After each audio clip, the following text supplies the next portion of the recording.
Now, thanks to new fossil discoveries and technologies, we're getting to learn more and more about the biology of dinosaurs. Some people don't need to know more than the fact that a few of them were colossal, terrifying, and vicious. But for those of us that do, the use of comparative biology, pigment analysis, and powerful new X-rays have allowed us to gain insight into specific features, such as their colors, eating behaviors, and the shapes of their tongues. Yes, that's right, the shapes of their tongues, which, for a long period of time, was something of a mystery. This is because soft, fleshy dinosaur parts are hardly ever retained in fossil form. But thanks to the discovery of some surviving hyoid bones, which are situated at the root of the tongue in front of the neck, we now have some insight. Most animals have this hyoid bone that anchors the tongue. The shape and complexity of the bone determine how free-moving the tongue can be. Scientists have discovered that nearly all dinosaurs had simple tongues that laid flat and were extremely similar to the tongues found inside the mouth of a crocodile today. Yeah, this crocodile. Go ahead and take a closer look. Nah, just kidding. Come on back. Let's take a look at some specific dinosaurs and start with the Brachiosaurus.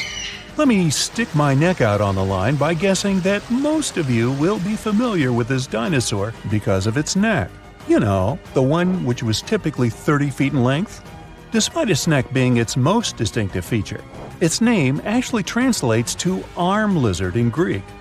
It's common knowledge that the Brachiosaurus is one of the largest dinosaurs to ever have lived.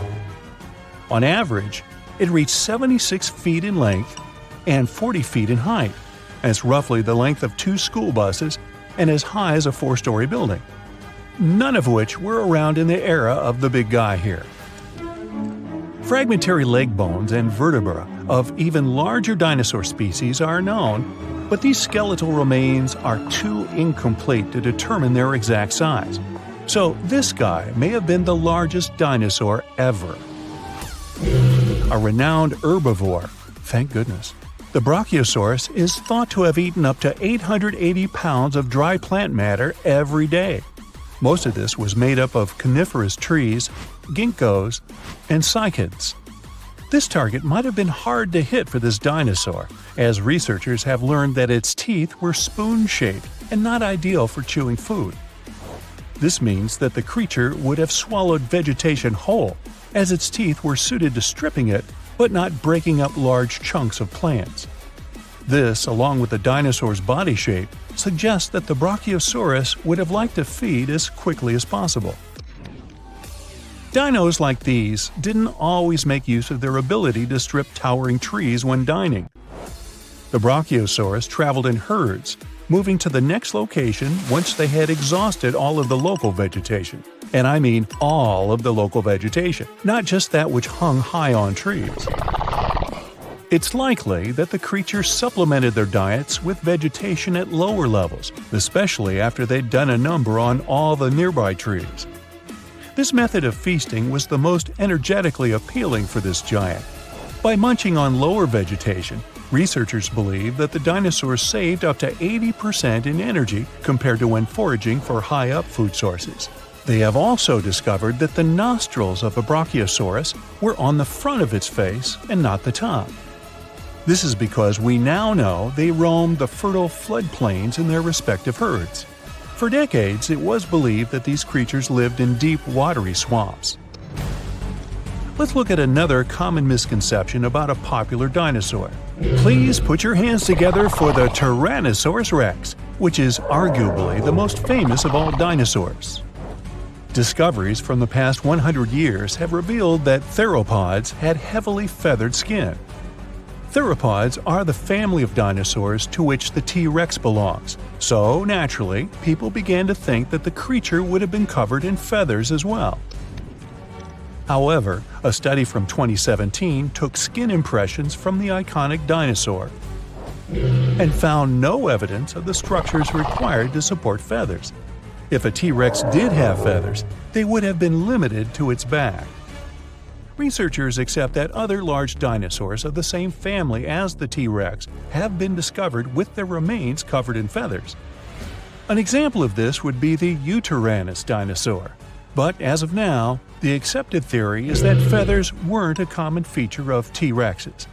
This makes it easier to believe that feathers were exclusive to smaller tyrannosaurids and were there as a means of keeping the creature warm. For a long period of time, researchers thought feathers were an exclusive feature of the theropod family. But this theory has been debunked. Just like the kid at camp who was kicked out of the top bunk. You know, debunked. Anyway, fossil evidence discovered in Siberia now suggests that multiple different family groups of dinosaurs had feathers. The Siberian fossils in question belong to another species of dinosaur, Calindrodromeus zebucolicus. Oh, you think I mispronounced that? Okay, prove it. Now, this dinosaur, I'll call her Calinda, had a pelvis structure superficially similar to that of a bird and was roughly 4.5 feet long, about as tall as a fridge. Since the purpose of feathers on dinosaurs was for warmth, it's quite possible that dinosaurs from cold weather climates had more feathers than their counterparts in warm weather climates. In general, bigger animals struggle less with keeping themselves cool, so it's likely that any of the large dinosaurs who lived in these warm climates had no feathers at all. Smaller dinosaurs who lived in cold climates, on the contrary, had plenty of feathers. We now even understand what some of the designs and patterns of these feathers on dinosaurs looked like, thanks to the discovery of an ornithomimus, complete with feather and skin impressions. The name of this dinosaur is derived from Greek and actually translates to bird mimic. They were typically 11.5 feet in length, nearly as tall as a giraffe, and despite being omnivorous, had no teeth. Its other distinctive features included 3 fingers, which were all unusually the same size and length, and despite their thin bone skulls, they also had large brain cavities. Their legs were extremely long, in particular their foot bones. Combine this with their toothless beaks and long necks, and yep, it must have looked a lot like an ostrich. Although they're not as big as the Brachiosaurus or dinosaurs in general, they are bigger than any other bird in the world. And it wasn't just the body limbs of an ornithomimus that made it resemble an ostrich. They also had very similar feather patterns. Their heads, necks, and lower legs were mostly bare of feathers, but the rest of their bodies were well coated in downy plumage. This is what you call a bird's layer of feathers as a whole. It's possible, like an ostrich, that the dinosaur would have used this unusual feather pattern to regulate its body temperature. Despite some dinosaurs possessing feathers like birds, on top of also being their distant relatives, dinosaurs didn't have the type of feathers required to fly for most of their existence. Feathers found in fossil impressions or preserved in amber have allowed researchers to gain insight into why these creatures weren't very aerodynamic. The structure of these feathers appears to be very simple, with a poorly defined and flexible central shaft. These feathers would have better served any dinosaur as a fashion statement, as they would have helped attract the attention of other dinosaurs. These feathers also would have had the ability to regulate body temperature. Surprised to hear that dinosaurs had ostrich-like feathers? Wait till I tell you that their prehistoric distant reptile cousins had something that looked like fur. Allow me to introduce you to the pterosaur. Its name is derived from Greek and translates to winged lizard. Just like dinosaurs, they were initially thought to have scaly or leathery skin all over their bodies. But over the course of the 20th century, fossil examinations revealed that many parts of a pterosaur's body were furry. The wingspan of a pterosaur could reach the length of over 23 feet, about as long as a London bus. Its toothless jaw was very long and resembled that of a pelican. How could something that looks like a pelican be so terrifying? These creatures were coated in pycnofibers. Those were simple structures, feather-like in composition, but strand-like and fuzzy like fur. Further research suggests that some parts of the pterosaur's body had more complex kinds of feathers with branching strands. If this is accurate, it would be the first time feathers were found on an animal that was neither a dinosaur nor a bird. It was a 40 feet long and 12 feet tall beast, the king of dinosaurs. Its massive and muscular body weighed up to 8 tons. Its serrated teeth were sharp, and its jaws had a bite so strong they could crush a car. The creature had 2 powerful legs. It lived in forested river valleys all across North America, almost 70 million years ago. I'm talking about the most famous movie star among dinosaurs, T-Rex. It was very smart, with a brain twice as big as that of any large meat-eating dino. It was slower than other hunters, developing a speed of up to 12 miles per hour. Its other weakness was its small arms. Some scientists think they were just an evolutionary leftover, like the pelvic bones of some snakes. But others believe T-Rex used its arms to hunt. Its 4-inch claws helped the animal out. T-Rex was undoubtedly frightening, but surprisingly, there were even scarier dinosaurs in the past. Around 100 million years ago, there was a giant creature with the name that meant a spine lizard. It was Spinosaurus, the largest carnivorous dino. It was bigger than T-Rex and could grow almost 60 feet long. Its weight could be as great as 22 tons. The animal had long spines on its back. They could grow up to 7 feet long and were connected by folds of skin. They formed something that looked like a sail. Some scientists think it was a hump Spinosaurus used to store water. This dino had dense bones and short hind limbs. Researchers believe that these dinos could use their flat and wide-clawed feet for paddling. This was the first dino that could ever swim. Unfortunately, it couldn't process smells like most other theropods. These were a group of 2-legged carnivorous dinosaurs that appeared on Earth 230 million years ago. That's why the animals the creature hunted could hide from it on land. The Spino dino spent most of its time in the water. It roamed the swamps of North Africa and mostly fed on fish, big prehistoric sharks, and sometimes other dinosaurs. It had a long, thin, and narrow snout like a crocodile. Unlike other dinos of its kind, which had curved teeth, Spinosaurus had conically shaped straight teeth. Giganotosaurus, which is the Greek word for giant southern lizard, was considered the largest meat-eating dino until Spinosaurus was found. It lived around 100 million years ago in South America, around 30 million years before T-Rex appeared there. It was longer and taller, but more slender than T-Rex. And while T-Rex had 2 fingers, this giant had 3. It walked upright on its 2 big and very strong legs. Its tail was pointed and thin, which helped the creature make fast turns while running and keep its balance. The animal could move at a speed of up to 31 miles per hour. T-Rex's maximum speed was 25 miles per hour at the most. Any faster than that, and the giant could lose its balance and fall over. Giganotosaurus had 2 arms with sharp claws. It was mostly an opportunistic meat eater, feeding on everything it found on its way. Its bite wasn't as strong as T-Rex's, but it still managed to deal with some bigger animals, like herbivore dinosaurs. Maybe there was even an Giganotosaurus among them, the biggest animals ever found. It's hard to imagine how Giganotosaurus could take down a 50-ton beast on its own. That's why scientists think they may have hunted in groups. The animal's only weakness was its small brain. It was twice smaller than T-Rex's. This means the T could at least win a chess game. Big retractable sickle-shaped claws in the creature's feet are great for cutting. Ladies and gentlemen, welcome Utahraptor. That's a mini T-Rex that lived 125 million years ago. If a big T-Rex was coming for you, you could hide under a rock or some other place where it wouldn't be able to reach you. But there would be no place where its mini version couldn't follow you. Discovered in Utah, strong, toothy, and armored with huge claws, more than 9 inches long, an adult Utahraptor was 20 feet long and 5 feet tall at the hip. These creatures were covered in feathers. This is why fully grown animals look like gigantic turkeys. The Utahraptor's main weakness was their size. They were a bit smaller than many other dinos, but these guys made up for that by hunting in packs. Allosaurus, which means a different lizard in Greek, was a massive carnivore reaching 40 feet in length and weighing 2 tons. It roamed the Earth around 150 million years ago. Similar to T-Rex, this dino had strong back legs and a large snout. Its mouth was full of sharp teeth. The animal easily lost them when eating, but they usually grew back. Allosaurus was already fully grown by the age of 15, and its lifespan was around 28 years.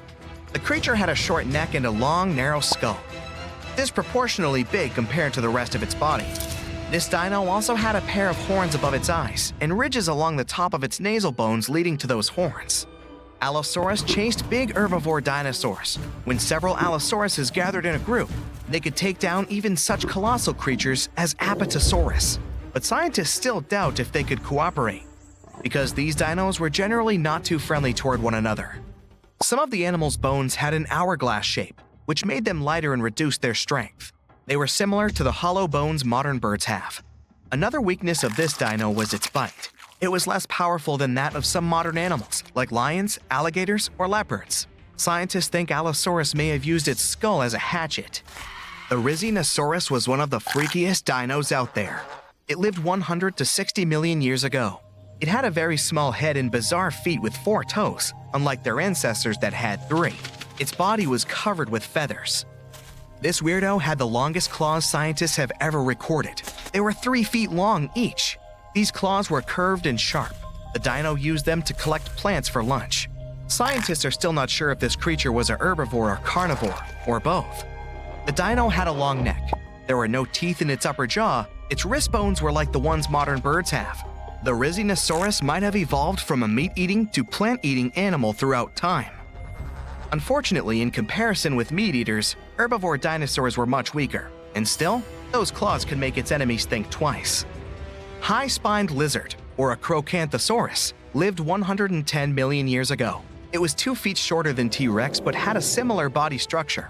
Like T-Rexes, these creatures often went after bigger and more challenging animals. For example, with those backbones so hard, it seemed as if they were carrying a giant turtle shell, like Ankylosaur. The high-spined lizard was very territorial. It had a brain shaped like the letter S and an excellent sense of smell. What made a Acrocanthosaurus vulnerable was its small arms. And still, the creature used them to hunt other animals surprisingly well. The dino pulled its catch close to its torso, which was like a hug you wouldn't be able to escape from. Diplodocus lived 150 million years ago. The 90-foot-long creature was possibly the longest dinosaur ever. Its tail, which could reach 46 feet in length, was the longest tail of any animal ever. And its neck was more than 20 feet long. The underside of the dino's tail had 2 rows of bones, which made the creature even stronger and more mobile. Diplodocus didn't look scary, long-necked, gentle, peacefully munching on plants, until it used its tail like a whip, making even the scariest meat-eaters back away. This tail was the center of the dino's mass, which was why Diplodocus could move very quickly. Scientists first thought, this is a lizard-like animal, but its posture was more like that of an elephant. Plus, Diplodocus had nasal openings on its forehead. The dino's weakness was its small teeth and weak force bite. Quetzalcoatlus was the biggest flying animal ever. It lived 70 million years ago and controlled the skies of North America. It was a toothy, pin-headed creature with a blunt snout. It was as tall as a giraffe and weighed 550 pounds. Quetzalcoatlus had a small torso and long neck and legs. Its wings were short compared to the rest of its body, but still long enough to stretch for 40 feet. Scientists think this animal could fly at a speed of up to 80 miles per hour and travel 400 miles in a day. This dino was weaker than, let's say, T-Rex or most other carnivores of that time, but it had powerful muscles, which helped the animal rise into the air in the blink of an eye. The problem with that asteroid that destroyed dinosaurs was not that it fell, but where it fell. This colossal space rock found the worst place where it could land. Also, the angle at which it hit the ground was the most unfortunate. If it had fallen vertically, there would have been less destruction. But it fell at such an angle that it threw a huge amount of dust into the air. After the disaster occurred, tons of soot started burning. 65 million years ago, only 13% of Earth's surface contained the right amount of sulfur and oil needed to form a colossal amount of soot. If the asteroid had fallen on the other 87% of the territory, dinosaurs could still be living today, but it hit the worst place and lifted 1 million tons of burning material into the sky. A cloud of incandescent particles covered the sky and set off on a journey across the mainland. Then, these particles settled on the ground and caused large-scale fires. Trees were burning and sending more soot into the sky. But the asteroid collided not only with rocks, it fell on the coast in a place where the seabed was filled with sulfate. As a result of the collision, it started burning, which caused the release of sulfuric acid into the atmosphere. The air became poisoned. It seems the dinosaurs didn't stand a chance. And now, let's imagine the asteroid falling in another place, somewhere in the middle of the ocean. Huge waves flooded part of the land, but almost all kinds of dinosaurs survived. Or even better, the rock could have fallen somewhere in the desert and left behind a giant crater. That's all.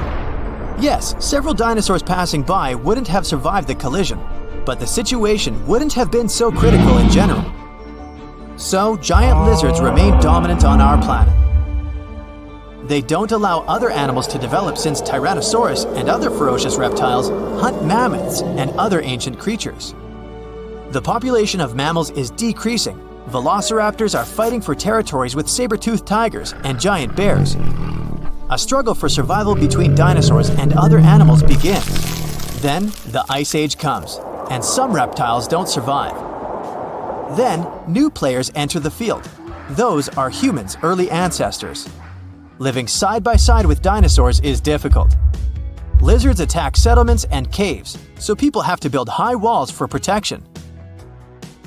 By the way, the Tyrannosaurus poses less danger to people than you might have thought. According to the latest research, many creatures were able to run away from this monster. Yes, you probably saw how easily they caught up with cars in the movies, but it wouldn't be as scary in reality. Paleontologists and biologists have analyzed the strength of dinos' bones and found out that the creature couldn't reach high speeds. The maximum it was capable of was running twice as slow as a field athlete. Thousands of years have passed. People have learned to live with dinosaurs. They've even managed to tame some lizards. They've domesticated herbivorous dinosaurs to develop agriculture. Triceratopses and bulls now plow fields together. Imagine farms swarming with diplodocus or brachiosauruses. People climb their long necks and pick fruit from high trees. Stegosauruses protect pastures from wolves and velociraptors.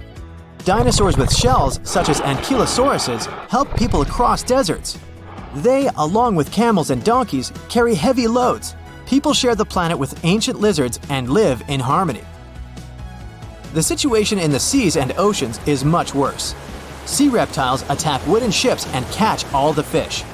Imagine that you're sailing to another continent with tons of grain, fabrics, fur, and other goods. And then a giant mosasaur appears on the horizon. It's one of the most powerful sea lizards. A great white shark looks like a small fish next to it. The creature could easily defeat a megalodon. And then it comes across a wooden ship. It bites into the deck and pulls the whole boat underwater. Water dinosaurs are the main obstacle to communication between countries. This slows the progress down for 100 years. People built metal ships to withstand the attacks of the mosasaur. And finally, they managed to establish sea connections. A similar problem occurs when the first planes take off into the sky. Imagine you're flying on a passenger Boeing. You look out of the window and see a pterodactyl. Wait, it's impossible. These winged lizards aren't so fast, but they can catch up with a helicopter or some old biplanes. This poses a serious threat to flights, so people install sound protection systems on board each aircraft. Pterodactyls hear irritating ultrasound from a distance and fly as far away from it as possible. People equip submarines and ships with the same sound shields. Then, after people have learned how to defend themselves from dinosaurs, another problem appears. Lizards are the kings of wildlife, so they displace all other animal species. Dinosaurs run across African savannas, and lizards with fur live in cold winter forests. Lions, wolves, and bears are not the rulers of the wild. Rhinos fight with Parasaurolophuses. Stegosauruses attack hippos and take away their territories. Venomous dinosaurs live in jungles. Lizards that can climb trees scare monkeys.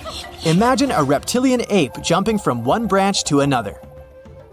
To save regular animals from extinction, people have to control the population of predatory reptiles.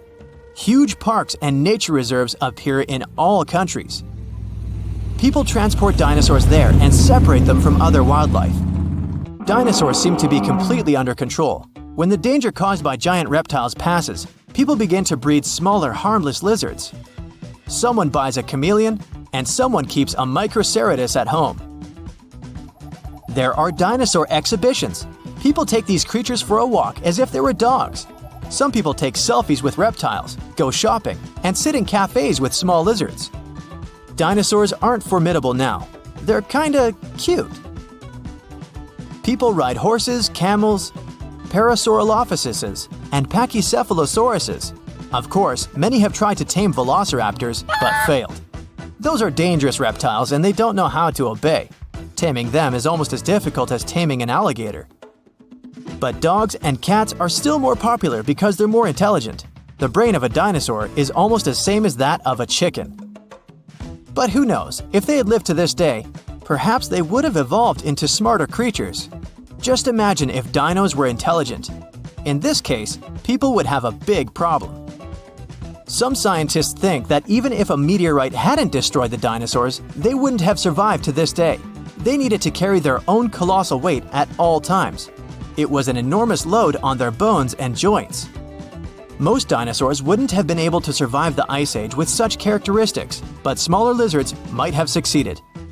Fast and agile dinosaurs, such as velociraptors and Pachycephalosauruses, would have survived, but in what form? Could dinosaurs have already evolved into something else? Look at the good old chicken. Many scientists believe it's a direct descendant of the formidable Tyrannosaurus. Somewhere deep inside the bird's DNA, there are genes that the dinosaur had. Yep, it's hard to believe, but look at the chicken's body structure and how it walks. Remove the plumage, cover the creature with scales, and give it toothy jaws instead of a beak. And now, you have a mini T-Rex in the coop. And by the way, not only chickens might be the relatives of giant lizards, many birds are dinosaurs' living descendants. Surprisingly, alligators, snakes, crocodiles, and monitor lizards are not as close to ancient reptiles as pelicans, storks, and other flying creatures. Over millions of years of evolution, the paws of dinosaurs turned into wings, and toothy elongated jaws ended up as beaks. The genetics of birds is the key to understanding dinosaurs. Pelicans are similar to pterodactyls, ostriches to velociraptors.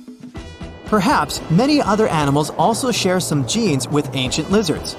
If the meteorite hadn't fallen, all dinosaurs would have evolved into completely different, unusual creatures. Scientists want to carefully study the DNA of birds and try to reverse evolution with the help of genetic engineering. They hope to breed dinosaurs out of eggs one day. But to do this, they need to find a specific genome that hasn't changed over tens of millions of years. It hides in the DNA. And it's not so easy to find it and extract it. Do you think we will see powerful reptiles by 2050? Hey, it's possible that Jurassic World is not just a fantasy. Dinosaurs could really be walking, swimming, or flying around somewhere out there, but not on Earth. Some scientists think there may be planets far, far away from our solar system where slightly different versions of T-Rex and other dinosaurs live. They got the idea based on the fact that our planet used to have about 30% higher oxygen levels than today. That's why complex and intelligent life forms like dinosaurs could develop in the first place. They also want to explore basic building blocks that are the reason why we have life on Earth. These building blocks are something we know as amino acids. They make proteins, sugars, and genetic material, RNA and DNA. They're consistent and mainly exist in one shape or orientation. There are two ways they can be oriented, right and left. That means they mirror each other, just like our hands. It's something we call chirality. For life to exist, proteins must have one form, which means they can be oriented right or left. On our home planet, almost all living things, from the smallest bugs to whales and elephants, have amino acids with a left-handed orientation. We're not exactly sure why things are set that way, but there's a theory that's because of meteorites that crash-landed on Earth 4 billion years ago. They brought specific kinds of amino acids and some other organic materials to our planet, and somehow set the pattern we have today. Maybe we could use special telescopes we created to search planets, especially those where conditions are similar to how they used to be on Earth back in time when dinosaurs existed. In that case, it would be better to watch them from a safe distance, because considering what they might look like, researchers say it might be a safer choice. That's a cool idea, but it's still very tricky. The history of life on our planet especially that of dinosaurs, involved many catastrophic events and mass extinctions. There's always more room for new theories about dinosaurs. One of them says oil comes from dinosaurs. Interesting, but not true.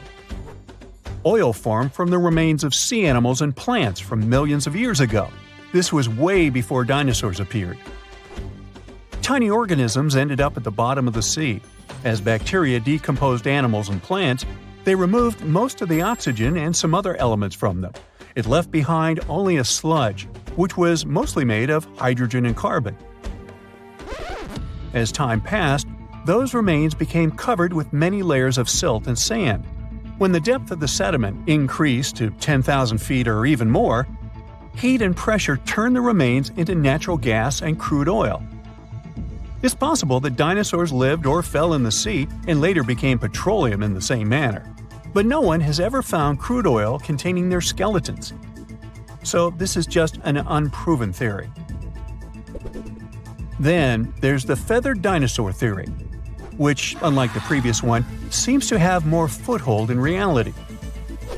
Back in 2010, researchers found evidence that 100 million years ago, there had been a dino species with ginger feathers.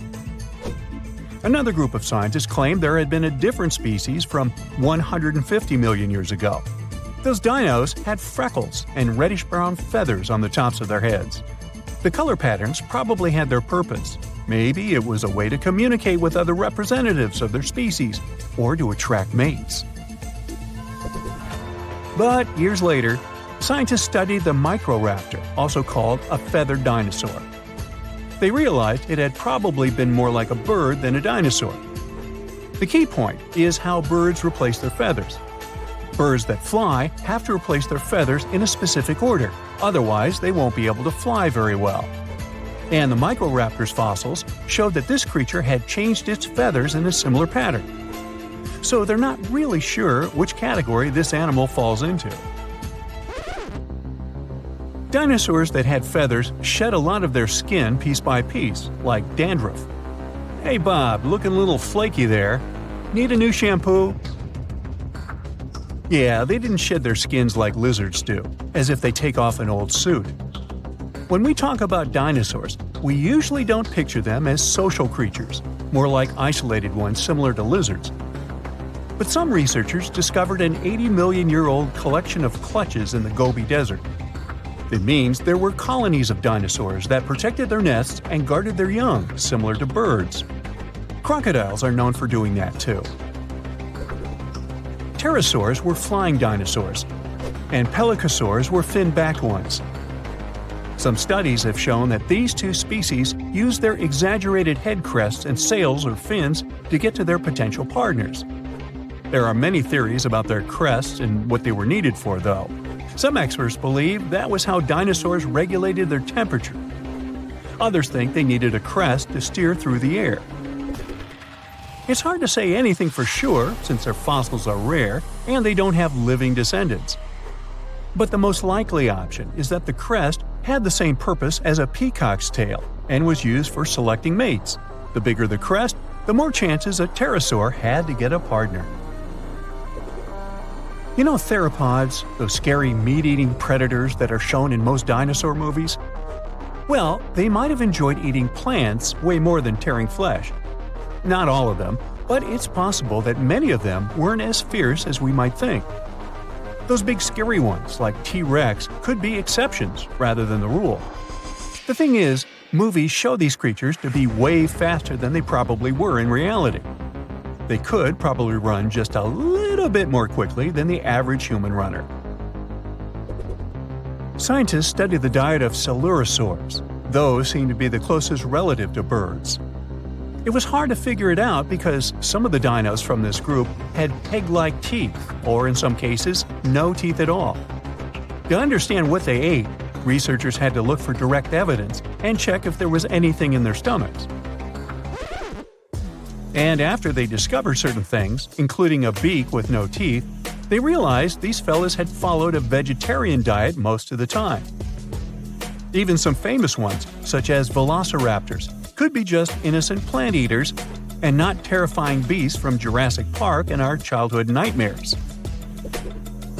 Over 10 years ago, scientists found fossils of a small dinosaur. It was a creature as big as a parrot with long legs. It came from a family with some of the most famous predators we know about, such as T-Rex and Velociraptor. Most dinosaurs that lived on land had 5 fingers, but later some of them ended up with fewer fingers. This new one they discovered was special because instead of having 3 fingers, which was more common for its family, it had just 1 finger with a sharp curved nail at the end of each front limb.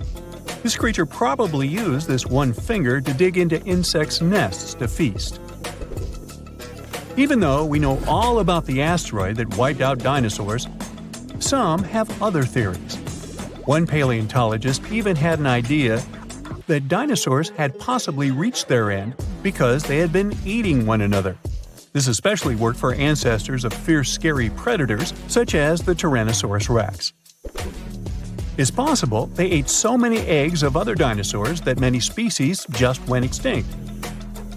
Once they started eating the eggs of very big dinos that we know as sauropods, it's possible they started getting bigger too. And no dinosaur mother could stop them from eating her eggs because she couldn't be around all the time. There were other big predatory animals that ate eggs, even early mammals. But in any case, later research showed dinosaurs couldn't have eaten enough eggs to have caused mass extinction. And that's all I have to say about that. 66 million years ago, I wasn't around then, a huge asteroid hit the Earth and triggered the mass extinction of almost all living creatures on the planet, including dinosaurs.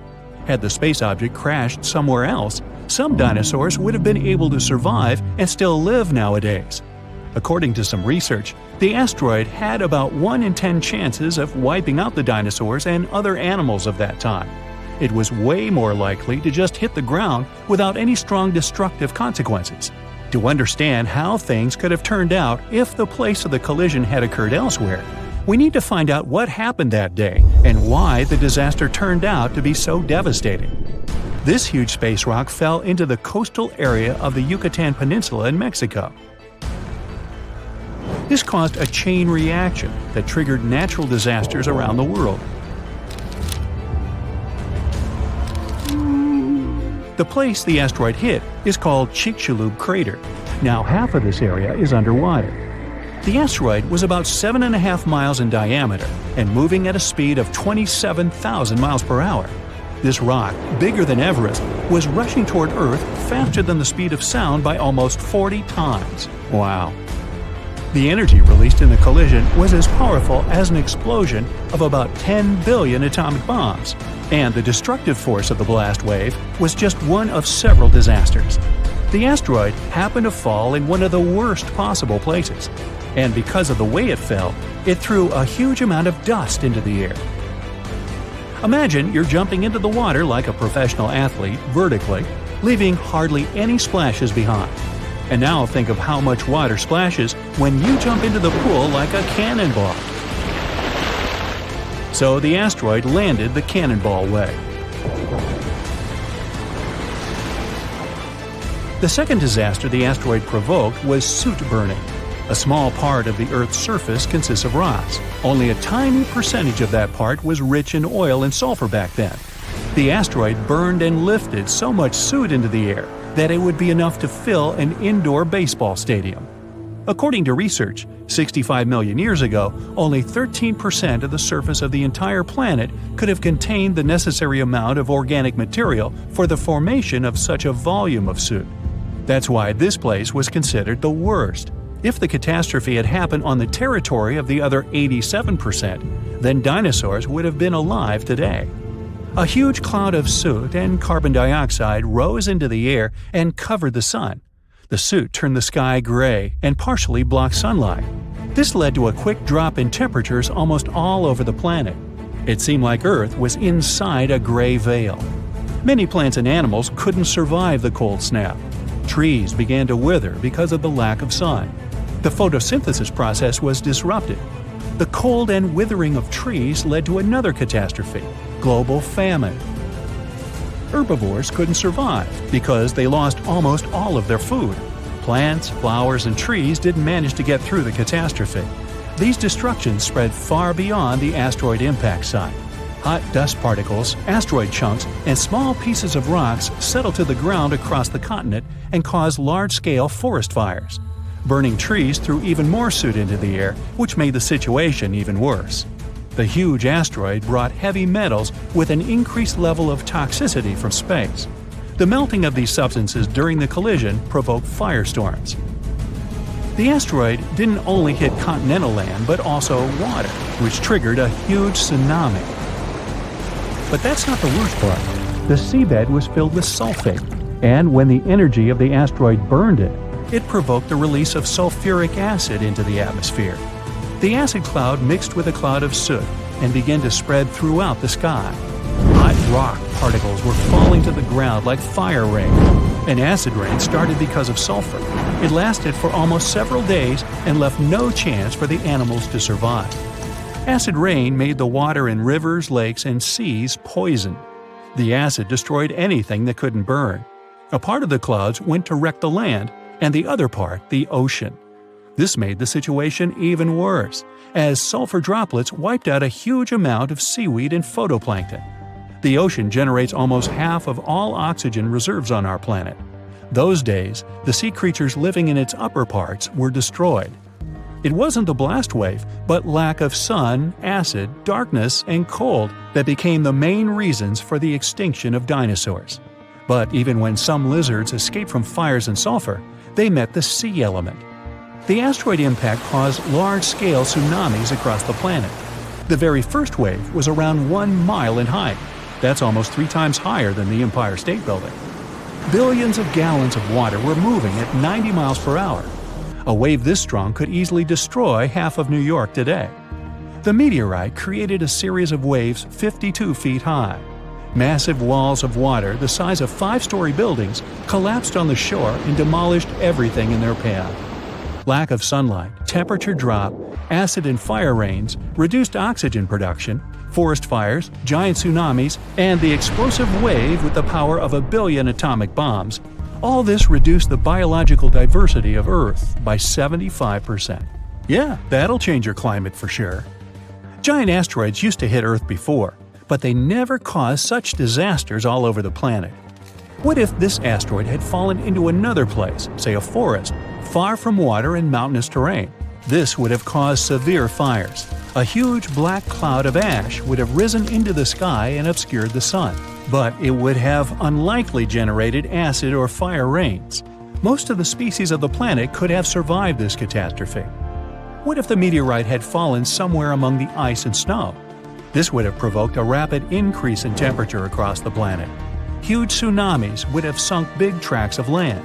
However, ash and sulfur dioxide wouldn't have filled the sky. Acid rain wouldn't have hit the ocean. Many marine creatures could have survived and lived to this day. And dinosaurs, far from the oceans, wouldn't have noticed the meteorite fall at all. Probably the most terrible events would have occurred if a meteorite had fallen on an active volcano.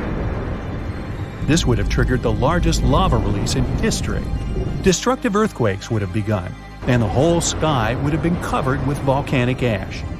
What if the meteorite had hit some desert? It would have melted billions of tons of sand and turned it into glass. Just imagine glass dunes that heat our planet even more. And we could dig up the well-preserved remains of ancient lizards out of the glass. Anyway, there were many different possible catastrophic scenarios, and the worst of them came true for the dinosaurs. They are unlikely to return, although perhaps they can be reborn. Scientists were inspired by an idea from a famous Hollywood movie. They wanted to find a mosquito that got stuck in amber. They would extract dinosaur DNA from it. But there was a problem with this. The oldest DNA sample they managed to find was 1 million years old. Dinosaurs were extinct about 66 million years ago. Besides, DNA is a very fragile thing. The probability that it could have been preserved intact somewhere for so long is very small. So, instead of searching for this ancient dinosaur DNA, scientists decided to take DNA from the closest ancestors of these lizards, birds. Over millions of years of evolution, Dinosaur paws could have turned into wings, and elongated mouths could have become beaks. Pelicans are very similar to pterodactyls, ostriches resemble velociraptors, and chickens are very much like T-Rex. Okay, let's just stop and imagine for a moment a chicken the size of a T-Rex. Hey, you want a piece of me? Now, the common chicken is recognized as the closest relative of the huge lizard. Remove the plumage from it, cover it with scales, give a toothy mouth instead of a beak, and attach a long tail. And you get a real mini Tyrannosaurus rex by body structure and movement. Deep in its DNA, there are similar genes that formidable predators have.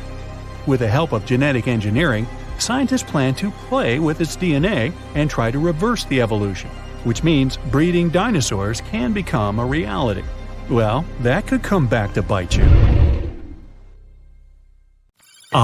Baby T-Rex was adorable. There, I said it.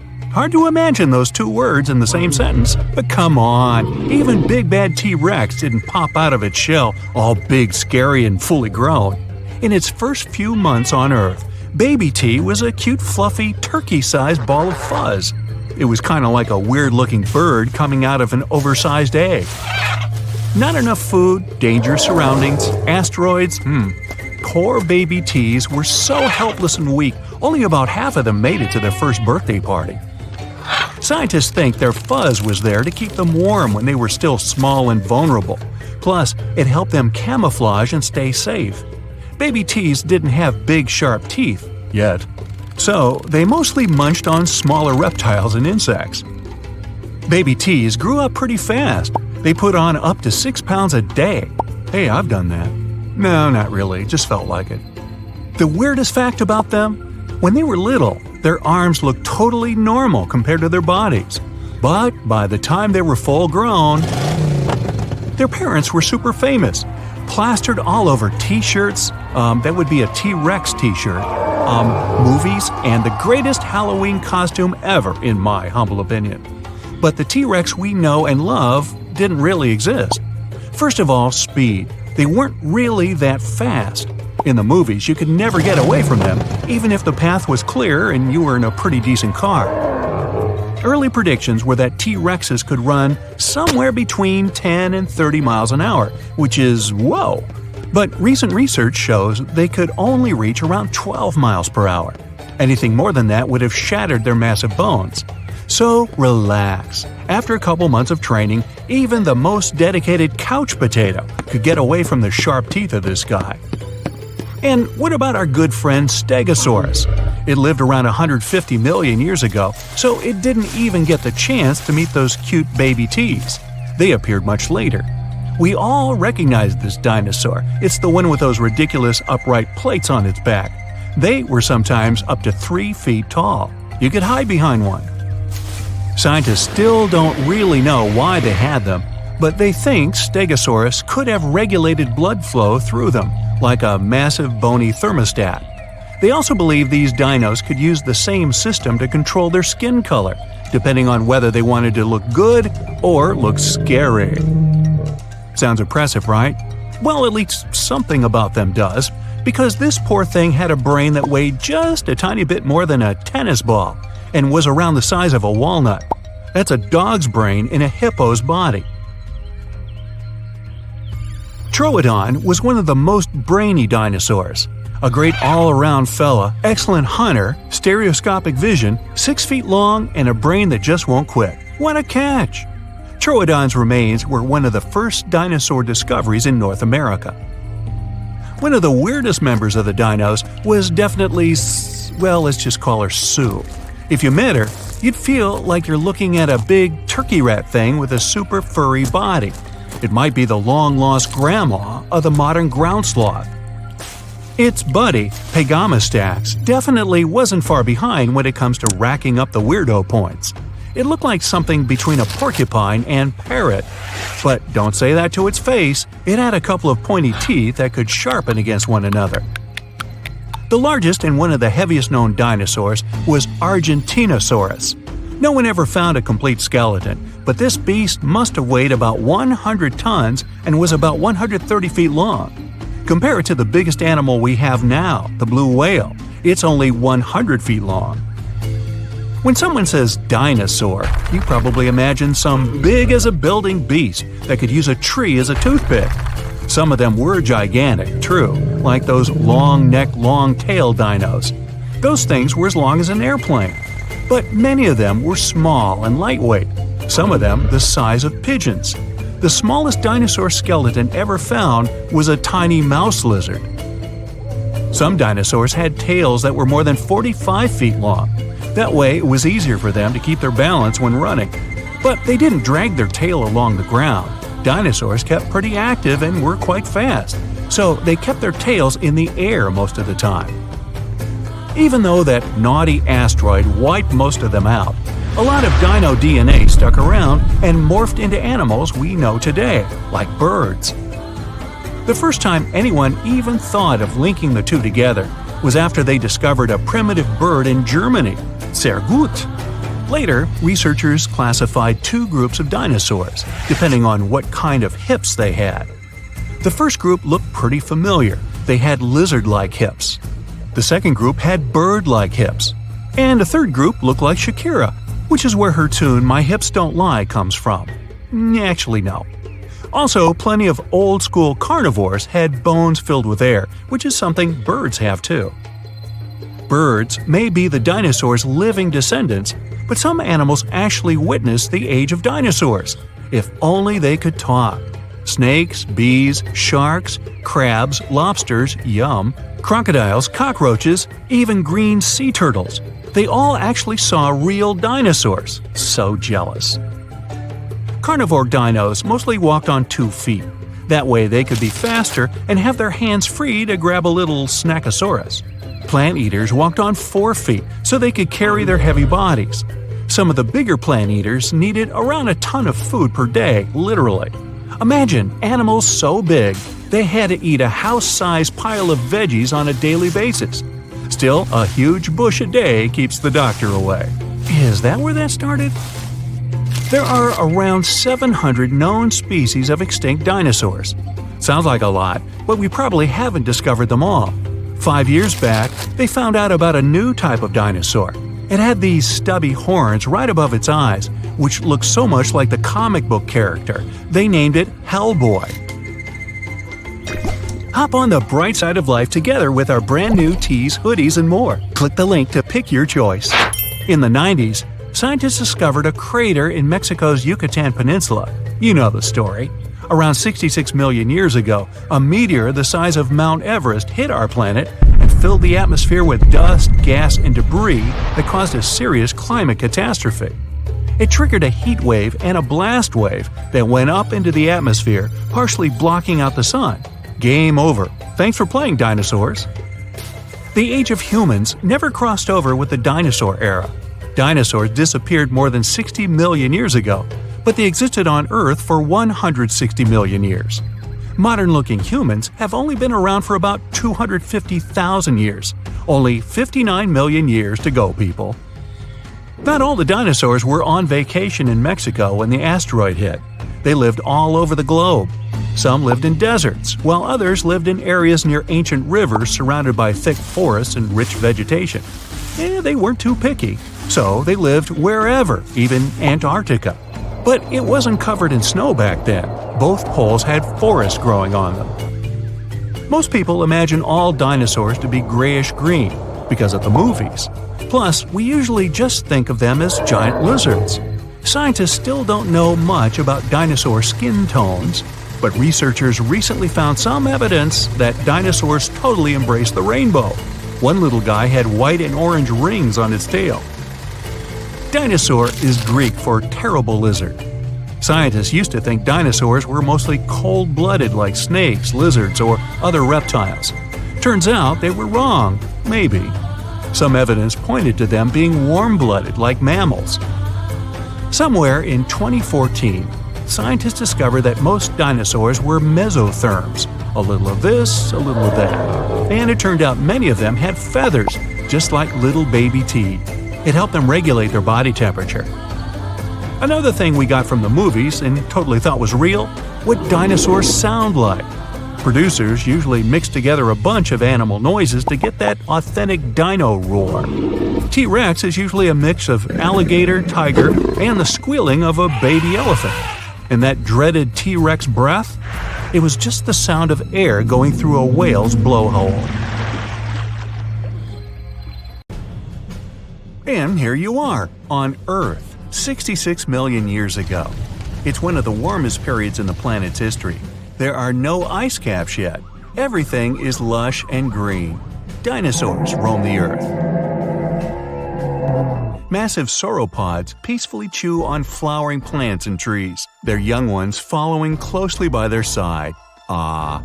You strain your neck to see their heads 5 stories above you. But that's when you see something else. A bright spot in the sky. A shooting star. Make a wish. Wait a minute. The star grows bigger, brighter. Little do the mass reptiles know, today marks the beginning of one of the largest mass extinction events in Earth's history. 3/4 of life on our planet will be wiped out. Hey, we'll just hide over here and watch. 5 seconds before impact. The meteorite rips a hole through our atmosphere like a needle in a balloon. The resulting supersonic shock wave starts to ripple around the globe. You'd hear it on the opposite side of the planet. The cosmic monster falling toward the Earth is the size of Mount Everest, at least 6 miles wide and weighing 460 trillion tons. The meteor is coming in hot and fast, 12 miles per second, heading right for the Yucatan Peninsula in present-day Mexico. At that speed, it could travel from LA to New York in under 4 minutes. Impact. The mountain-sized asteroid smashes into the Earth. If only it had been anywhere else, life on this planet might look a lot different today. The Yucatan Peninsula, almost entirely underwater then, was one of just 8 places on the entire globe that would have let a giant space rock wipe out nearly all life on the planet, meaning the asteroid only had a 13% chance of causing a mass extinction, and it happened to hit just the right spot. Well, aren't we lucky? At the point of impact, there's an explosion 1 billion times more powerful than even the most massive volcanic eruption. It looks like a new sun has appeared on our planet's surface. The meteorite digs into the Earth's crust and explodes into 1 million pieces. You can still see the scar it left. The Chicxulub crater is 93 miles wide and 12 miles deep. It could fit the entire state of Vermont and 24 Burj Khalifas stacked on top of each other. Something that leaves a scar like that has global consequences. The Earth ripples. The shock wave spreads for thousands of miles. The air blasts flatten forests in a second. Everything within striking radius is set ablaze. Nothing survives ground zero. But that was just the beginning. Smaller fragments of the meteorite, as well as parts of the Earth displaced by the giant hole it dug, go ricocheting out, reaching as far as Canada. The sky lights up with fireballs. They smash into the surface as well. Dinosaurs that weren't in the blast radius run in panic, but they have nowhere to hide. It's only about to get worse. The shock waves race across the sea. The tsunami is nearly a mile high when it hits the coast. The waves keep traveling, reaching the furthest corners of the planet. Even across the Pacific and up into the North Atlantic, they're 5 stories high. They wash away everything in their path. Besides the raging fires and skyscraper-sized tsunamis, the Earth is shaking from the worst earthquakes in history. A planet lush and teeming with life only a few minutes ago has turned into a nightmarish place. But this was only Phase 1. 5 minutes after impact. Small rocks, dust, and ash rise high up into the atmosphere. These objects heat up and melt. They turn into hot lava that begins to fall to the ground like burning rain. 10 hours after impact. Fires continue to engulf everything in their path. Some surviving dinosaurs in North America try to escape to unknown territories, but now they're in dense swamps and can't escape. 1 month after impact. 15 trillion tons, 2.5 million times the weight of the Great Pyramid of Giza. That much ash and soot are released into the atmosphere. The cloud covers the entire planet and blocks out the sun. The Earth sinks into darkness. Surviving plants can't photosynthesize. Oxygen levels drop. Any animals left at this point are finally done in from lack of air. But the worst consequence was the extinction of phytoplankton. The entire oceanic food chain starts to collapse like a house of cards. Many marine animals have lost their main source of food. Surviving animals on land also can't find anything to eat. There are no plants for the herbivores, and soon no herbivores left for the meat-eaters. And still, there's the acid rain. The Chicxulub meteorite hit a place where there was a lot of sulfur. The heat of the impact vaporizes the toxic gas instantly. It mixes with the air in the atmosphere. Acid rains fall all over the planet. The oceans become toxic. And if all that doesn't get them, the cold finally finishes off the job. With the sun blocked out, the burning fireball that is our planet starts to cool down. What's left in the wake?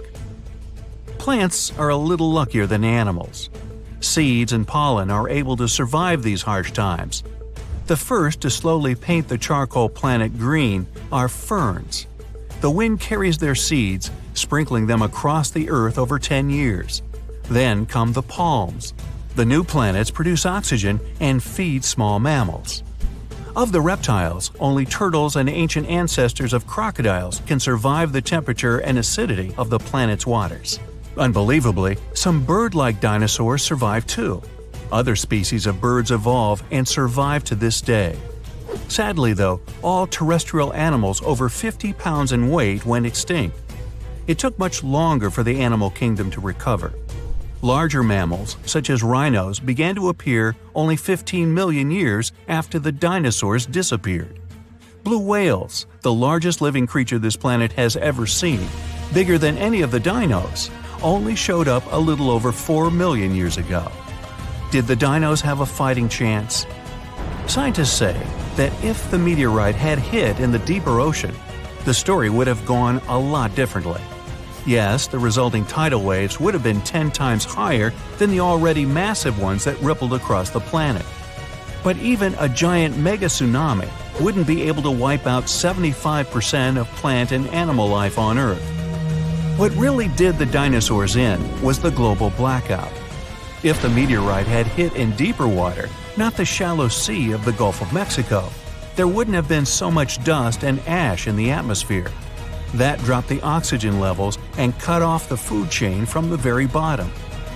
There's a theory that climate change and other conditions on Earth 66 million years ago would have still wiped out the dinosaurs, no meteorite necessary. It could be a supervolcano erupting and spewing out large amounts of sulfur and ash into the atmosphere.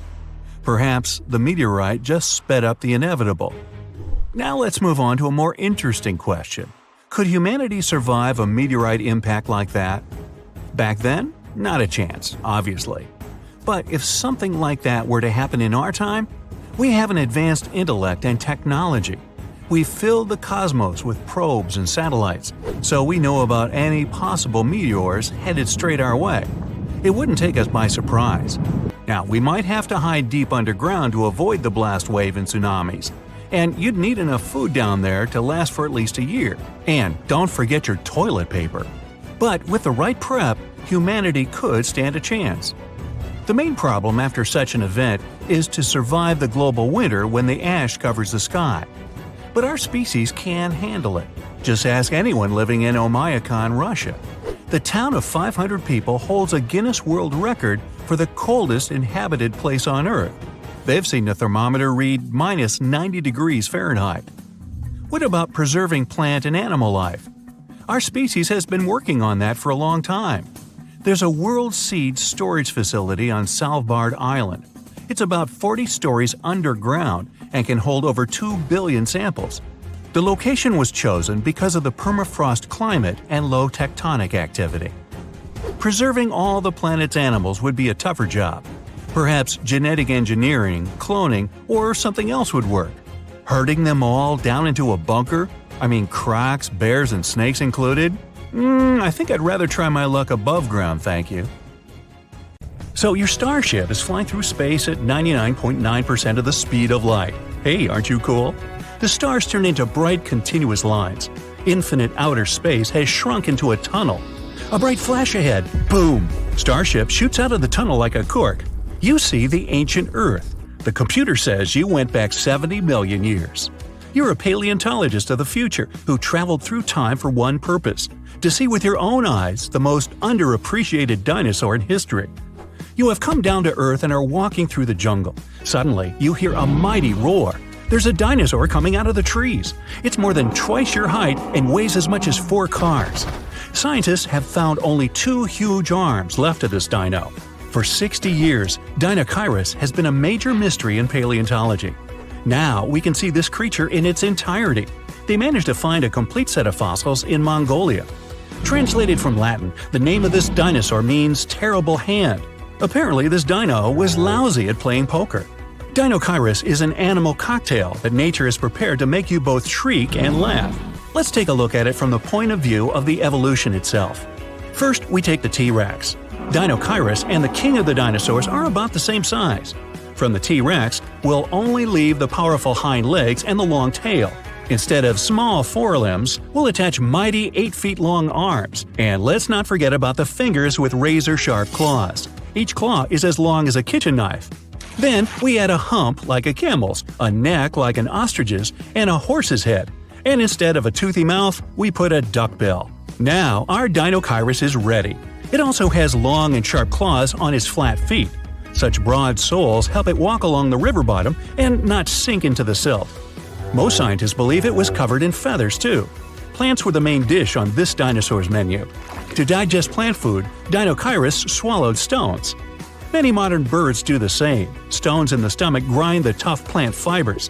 In one of the Dinosauruses, scientists found 1,400 of those. Yes, this dino had a huge belly, which slowed it down a lot. With such a size, Dinosaurus lived for a very long time, 75 to 300 years, give or take. In a 100-million-year-old piece of amber, they found strange bones. They belong to the smallest dinosaur known to science. Take 2 paper bills from your wallet. This dino weighed the same. It was about the size of a modern hummingbird.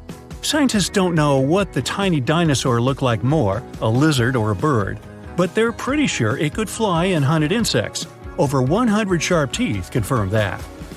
What happens when you cross a chicken and a crocodile? You get one of these bad guys, a Hesperonychus. This dinosaur was small but had quite an attitude. It lived in North America and probably hunted mammals. It weighed only 4 pounds and was covered in feathers like a chicken. If the sloth was a dinosaur, it would look like a Suzhou lizard. It moved on 2 legs, was as tall as a modern giraffe, but weighed 3 times as much. Suzhou lizard had feathers on its body, and a long neck helped it look in all directions. Overall, the tail of this dinosaur made it look like a giant rat on 2 legs. When scientists first saw the fossils of this animal, they didn't believe they were real. The Hulscaraptor looks like a hybrid of a velociraptor and an ostrich, only this dino was the size of a goose. The creature's strong hind limbs confirmed that it could walk on land. The dinosaur hunted fish, diving underwater for its prey. Now, we're used to flying animals having 2 wings, but evolution loves to break the rules. The Microraptor had 4 wings. Strong feathers were attached to each of those. The dinosaur weighed no more than 2 pounds. Its feathers were black and shiny like a crow's. There are no birds on the planet that have 4 wings. That means they evolved from 2-winged dinosaurs. Microraptor was the dead-end branch of evolution that didn't give way to any new species of animals. It seems that this hard-to-pronounce guy, I'll give it a shot, Tanystrophus, was a dinosaur drawn for a cartoon. But it existed in reality and lived in the water. It weighed 300 pounds and was 20 feet long.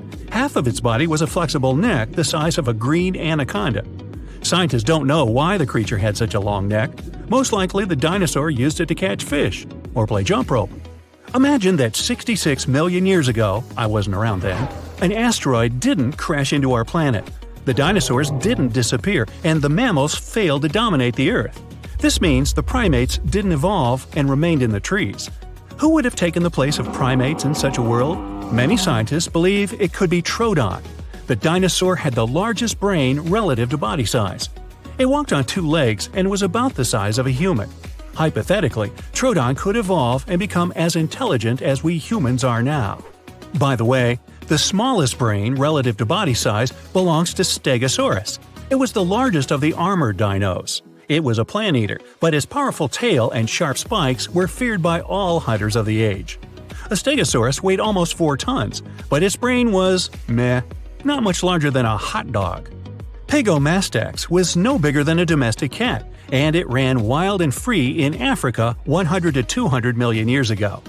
Imagine a bipedal lizard that looks like a parrot. Pagomastax was covered both with feathers and porcupine-like quills. It had a beak, but 2 sharp fangs grew from the lower jaw. Still, the creature's scary appearance is deceiving. The dino ran fast and could bite hard, but it was a peaceful plant eater all the same. Now, this one, Linhenicus, lived 80 million years ago. It resembled an ostrich that weighed like a medium-sized parrot. It could run quickly and hunted insects. Instead of arms, this dinosaur grew 2 tiny fingers with claws on their ends.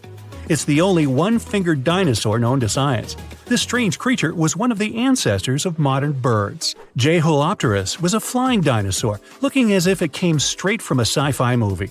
It looked like a cat with bat wings. The creature was feeding on insects, but there's another theory that it could feed like a mosquito. This dino landed on the backs of large dinosaurs and pierced their thick skin with sharp fangs. Now, this is a fairy tale unicorn. It's as white as snow, beautiful and graceful. And this is a Qingdao lizard, the real-life prototype of that horned horse.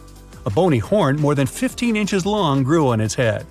Perhaps the horn helped float in the water, attract partners, or make different sounds. The fairy tale unicorn is definitely cuter than this prehistoric creature. Our next guy, Inostrancevia, resembled a cross between a lizard and a tiger. Imagine an animal that weighs as much as 5 wild boars, with the body length of a sedan. Limbs with sharp claws, fangs similar to those of a saber-toothed tiger, and powerful jaws. It was one of the most dangerous animals that roamed the planet Earth. It occupied a niche that today belongs to lions, tigers, and other large cats. Next, please. Epidexiturus. Now this is a small dinosaur about the size of a pigeon. It couldn't fly, but it was one of the first dinos with feathers. They were different from those of modern birds, though. They weren't divided into separate threads, but were whole and resembled plant leaves. This big guy, Therizinosaurus, isn't only known for its strange appearance and size, although it was as tall as a 5-story building and weighed like an elephant. The giant was notorious for the largest claws on the planet. It was really a manicurist's nightmare. 2-inch-long scythes protruded from its fingers. Despite those horrific appendages, it ate plant food, chewing it with its small teeth. The humongous jaws were needed to pull leaves off of tall trees. Ouch! Hey, I'm growing here! Meet the largest animal that flew in the earthly sky, Quetzalcoatlus. Just imagine a creature with a wingspan almost the width of a basketball court. To lift such a machine, it needed to be lightweight, so it only weighed as much as a modern pig, with its wings looking like a thin membrane. They stretched from the bottom of the legs to the elongated fingers. Artists often depict this creature covered in feathers, but its body was actually coated with fibers similar to human and animal hair. Acrotholus is an unusual dinosaur that wore a cap made of hard bone. No, not a baseball cap. The creature was the size of a Labrador Retriever dog, but not as friendly. It wouldn't run after a stick. Rather, it would rush and ram its hard head into the rival of the same species or a predator. Hundreds of dinosaur species roamed our planet, and researchers give a name to a new type approximately every 2 weeks. It's not fair to stick to T-Rex, Stegosaurus, Spinosaurus, and other famous sauruses all the time. They've had their chance to shine in the movies and across the internet. So let's check out dinosaurs that no one talks about. First on our list is Torosaurus. The special thing about this dinosaur is that it definitely had one of the largest skulls ever found. It was big because of this frill going from the back of the animal's skull and covering its neck. The frill wasn't there for protection. It was probably just to show off a bit. The bone in the frill was thin and full of holes. As you can see, it's very similar to Triceratops. There are still debates about whether these two are the same species, but more and more studies show that they were more like cousins. They were probably similar in size, but Torosaurus had a longer head with big openings, as well as longer frill bones with a groove on top. It also had more pairs of horns on the back of the frill. Some like to call Torosaurus a bull lizard. These fellas were plant eaters that may have lived in social groups. They existed at approximately the same age, but Torosaurus somehow ended up on the less popular side of the family. Kentrosaurus was a small stegosaurus. It's one of the least cuddly dinosaurs of all time. Its long, thin spikes seemed to be a pretty good defense mechanism. Stegosaurus, on the other hand, had shorter, thicker spikes that were less likely to bend or snap when the animal used them. Now, you wouldn't want to get anywhere near Kentrosaurus, though. Its tail could swing in a big half circle and hit with a force strong enough to break a human skull. Any volunteers? No? Okay. One scientist used scans of the dino's fossils to make a computer model of its skeleton. The model showed that Kentrosaurus had a flexible neck. It must have been really useful for looking around to see if something interesting was going on or if there was any dangerous animals trying to sneak up. Kentrosaurus typically walked on all four legs with straight hind limbs. The computer model tells us it could spread its front legs out to its sides, too. Maybe it was a way to protect its belly during fights. Stegosauruses, in general, had tails that were like big weights at the back of their bodies. That's why their balance point was closer to their hips. That's also the reason why they could easily stand on their hind legs and swing their tails around. So most people haven't heard of heterodontosaurs, even though their fossils showed that dinosaurs got feathers way back before we thought and in groups where we didn't expect it. In 2008, paleontologists identified the first known skull of a baby heterodontosaurus, which was less than 2 inches long, smaller than a tea bag. This baby dinosaur had relatively big eyes and a short snout compared to bigger ones of its kind. Now, what's really interesting is that some scientists used to think that Heterodontosaurus's tusks, like those of modern warthogs, only appeared when they were fully grown.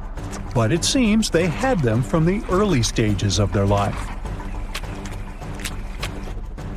Heterodontosaurs had 5 fingers on each hand, 2 of which were opposable.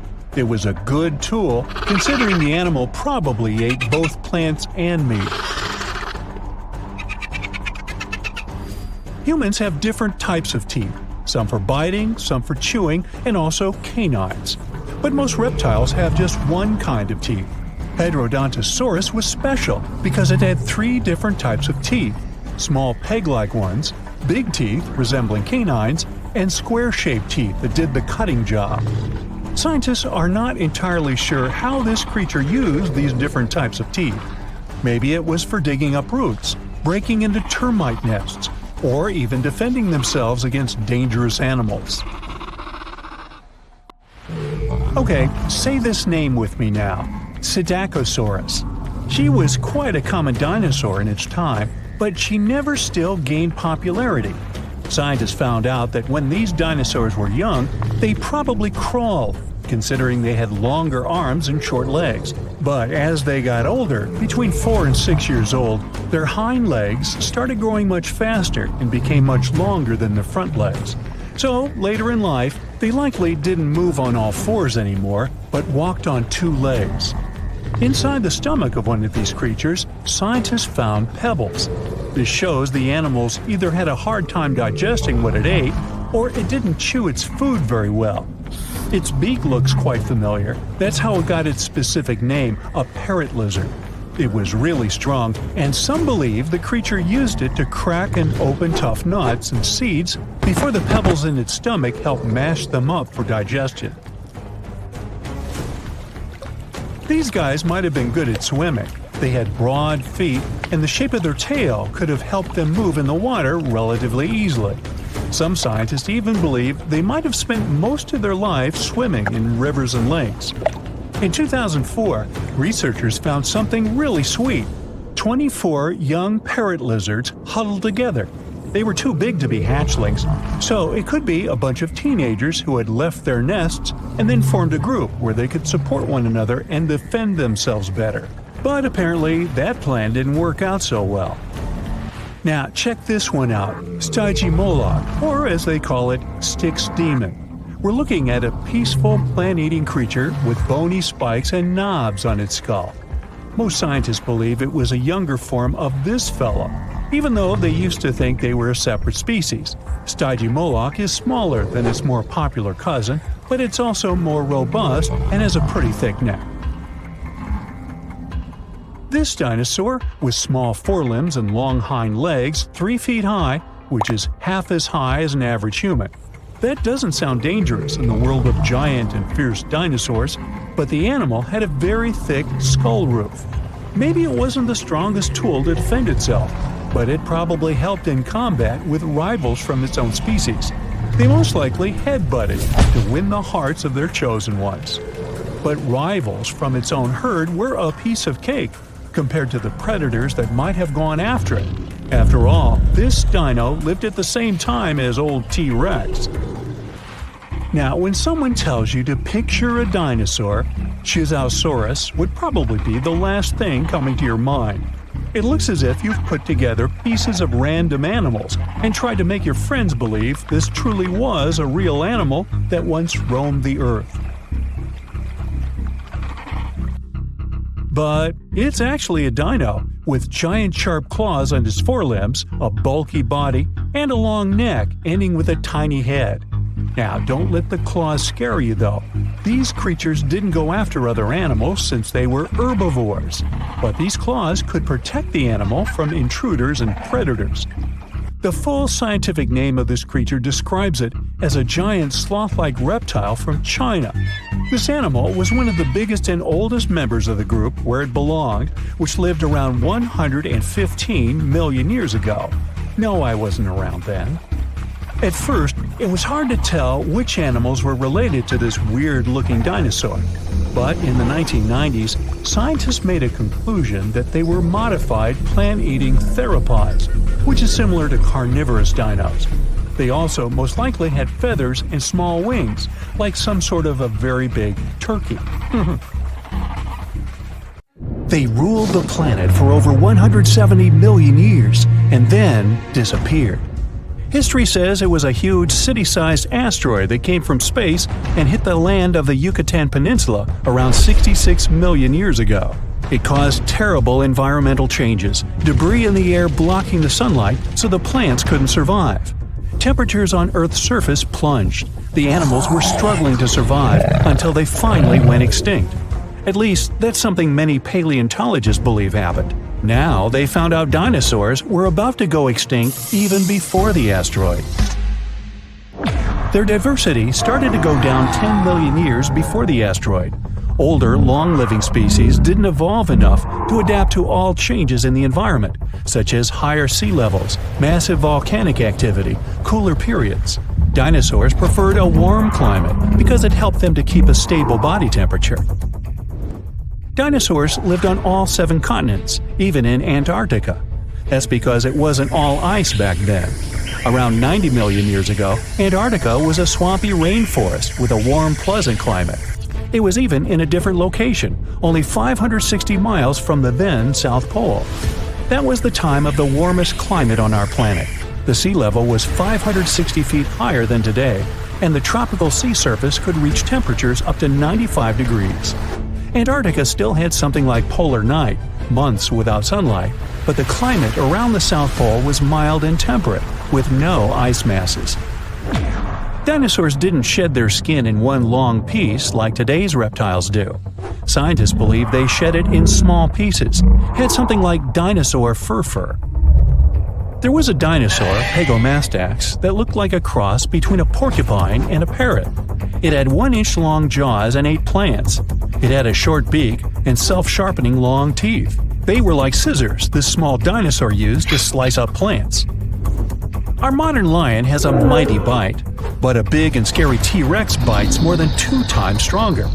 The king of the dinosaurs has the strongest bite amongst all land animals, 3.5 times stronger than today's record holder, the Australian saltwater crocodile. It also had the longest teeth, almost 10 inches long, the length of an iPad.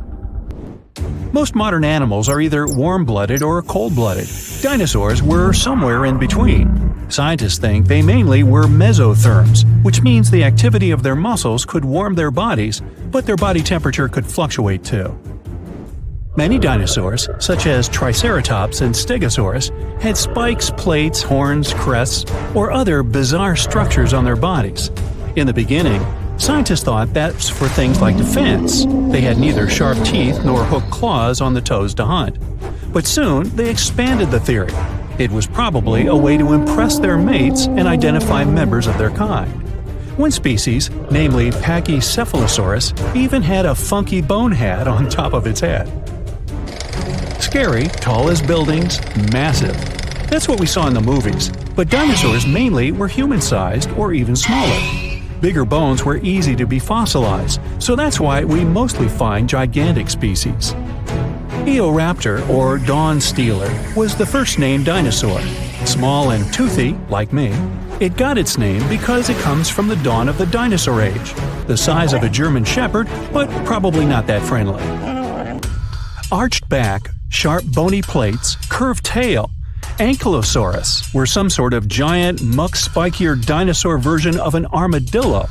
Its weak spot was a soft underbelly, but meat-eating dinos that were after this one had to flip that guy first to get there.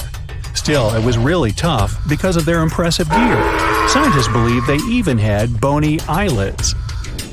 Some dinos ate meat, others plants, and some of them could nibble even on pebbles.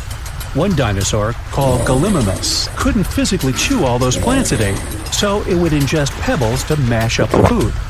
Gallimimus looked like some weird alien mix of dinosaur and bird.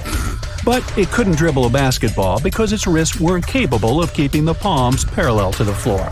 And they had no three-point shot. The largest dinos were plant eaters. Meat eaters, or so-called theropods, were mostly smaller. One reason is that plant-eating dinosaurs were very greedy. They would devour enormous amounts of food, sometimes even swallowing the entire branches without chewing. Some of the biggest could eat a ton of food every day, like a bus-sized pile. There were also more plant-eating dinosaurs than the other ones. Scientists are still not sure if meat-eating dinosaurs were able to coordinate themselves in hunting groups. They were probably unfriendly towards each other, especially when it comes to sharing prey. Fossils, and the shape of delicate bones in the eye, tell dinosaurs mostly roamed around during the day. Scientists think only smaller meat-eating dinos, like Velociraptor, were active during the night. They were after those small mammals snuffling around and trying to find food while big dinosaurs were asleep, or that's what they thought. Those small mammals were usually burrowing animals that survived both dinosaur reign and ice age hiding underground. Not all mammals were hiding from dinosaurs. Some small but sneaky creatures, like Repenomamus, would steal the eggs from big dinosaurs, which was a big thing considering they had to trick the mama dinosaur first. Researchers believe dinos tried to flap on the ground to get faster at running up inclined terrains to catch their prey. Such behavior caused them to learn how to fly, which of course happened through thousands of years. Dinosaurs were fuzzy and fluffy. They are related to birds, but even those early dino species that didn't fly had feathers, like gigantic, scary, fuzzy T-Rex. Movies lied. You just can't stand still and expect a T-Rex would pass you by. Its vision was probably better than one today's raptors have. Even without it, they still had a pretty good sense of smell. Running could help it though. Scientists calculate T-Rex could probably run at 12 miles per hour. It would shatter its bones at a greater speed. Some dinos had tails more than 45 feet long. Tails helped them to keep their balance when running, especially those that walked on two legs. Velociraptors were not like raptors we see on the screen, but more like some sort of prehistoric chickens.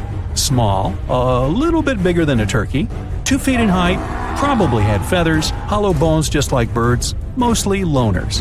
But they were probably among the smartest dinos. Their brain was big compared to their bodies. They were as intelligent as today's ostriches. The name Velociraptor means speedy thief. Stegosaurus had a pretty big body, spiky plates, and a tiny brain, the size of a walnut or lime. But at least it had its own air conditioner. Researchers found out its spikes were filled with veins that transferred blood and developed a theory that they were cooling its giant body that way. Dimorphodon was the flying reptile with a wingspan of 8 feet and multi-purpose teeth. Teeth in the upper jaw were longer, sharper, and better for catching food from the water. The teeth in the bottom jaw were better for holding the game in transit. One of the first potential dinosaur discoveries was in China 3,500 years ago. No one knew about dinosaurs then, so people thought teeth they found could belong to dragons. The Hadrosaurus was a duck-billed dino with more than 1,000 teeth. When they would fall off, it could grow new ones indefinitely. Dinosaurs' eggs were pretty big, some as big as beach balls. Now that's a number. The Baryonyx was a big fan of fish. Its name means a heavy claw, and it got it because of big extended claws that were pretty sharp and made up the thumb of each hand. When catching fish, they used the claws like spears. Mosasaurus, also popular in movies, was not quite the dinosaur but a marine lizard, closely related to monitor lizards and snakes. Like a snake, it had jaws that could expand when swallowing the food. These creatures were speedy. They had a tail fin and flipper-like paddles instead of arms and legs. Researchers believe they had a weak sense of smell and poor perception of depth, so they had to develop a unique hunting technique, waiting for their snack to come up to the surface for some air.